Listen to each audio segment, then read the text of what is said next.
caves at the Juukan Gorge in the Pilbara region of Western Australia, delivered by the Joint Standing Committee on Northern Australia. The report is appropriately titled Never Again.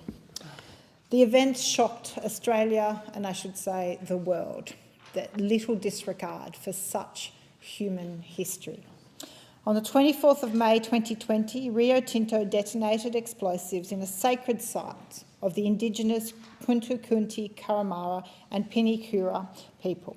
The Juukan Gorge rock shelters were the location of their ceremonies and the sacred sites for the storage of artefacts for 46,000 years.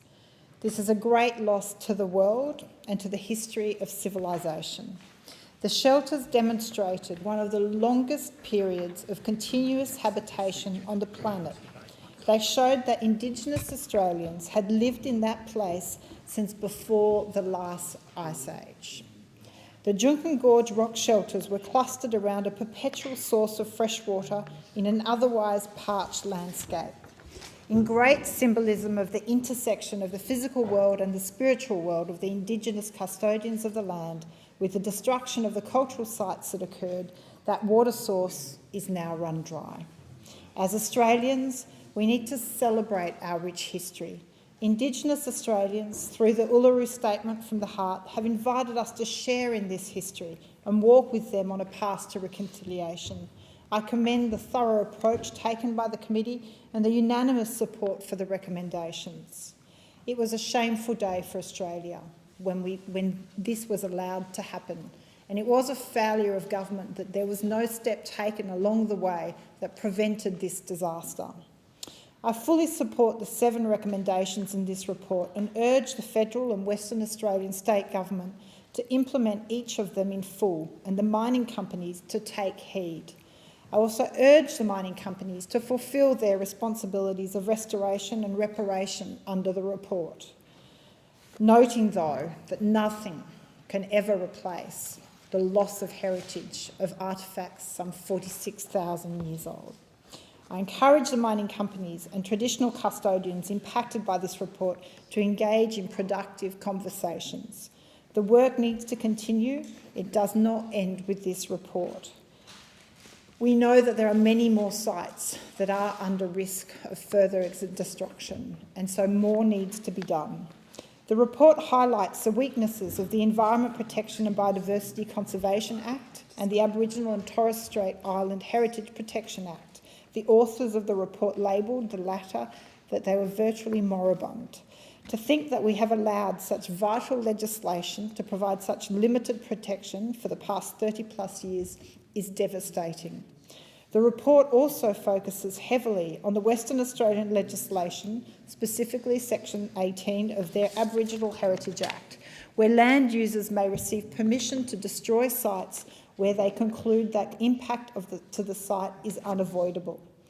It highlights the confusion in governance and accountability for protection of these sites at a federal level, with the overlapping responsibilities between the Minister for the Environment and the Minister for Indigenous Affairs.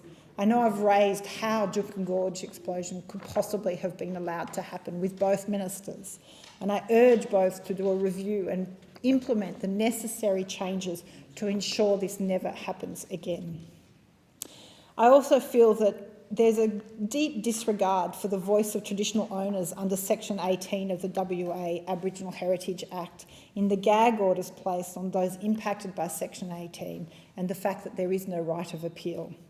And it should be noted that there are many, many sites currently under Section 18 approvals that are at risk of destruction. Despite this report, less than 3 weeks after its delivery, we learnt of the approval of exploratory drilling in Lake Torrens in South Australia.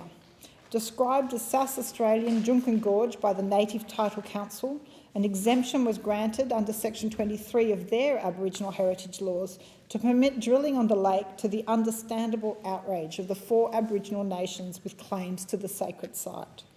Email correspondence obtained by the ABC revealed that almost every Aboriginal person consulted on the project opposed it. So this is yet again another example where the voices of traditional owners are being ignored and dangerous exploration and actions are being permitted on traditional land.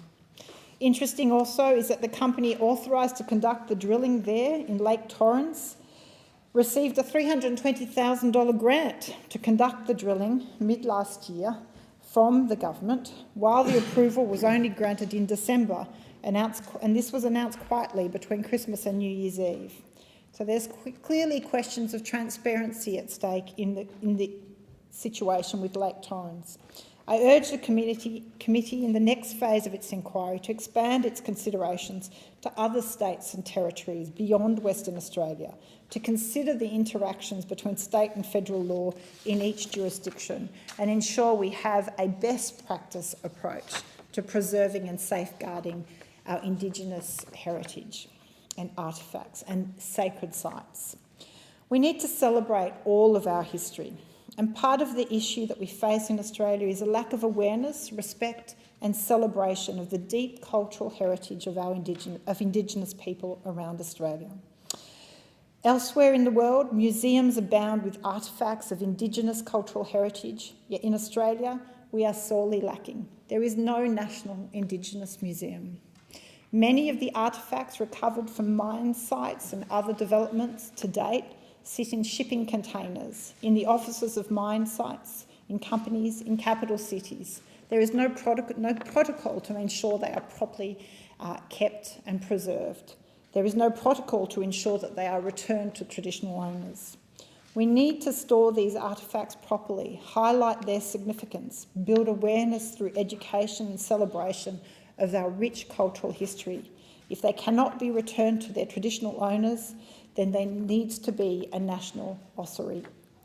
Through elevation of the history and stories of Indigenous heritage, we will build respect and learn to take responsibility as a nation for the rich cultural heritage developed over tens of thousands of years. I call on the Minister for Indigenous Affairs to progress how we are dealing with this. The development of a national ossuary for these artefacts and remains that are not able to be restored to their original country or nation, to develop a set of protocols for the storage and keeping of artefacts recovered from mine sites, for the establishment of a national Indigenous museum. And I say to the Minister, we need to progress on the Uluru Statement of the Heart. There is strong support for a voice to Parliament. If this is being held up by voices within party room, then look to the whole chamber for support. It is time for reconciliation to happen, and for that we need to listen to Indigenous people, and they need a voice. I strongly support the Uluru Statement of the Heart and urge the government to act on this. Thank you. I thank the member for Warringah for her contribution, and I call the member for Mackellar. Madam Chair, I move that the debate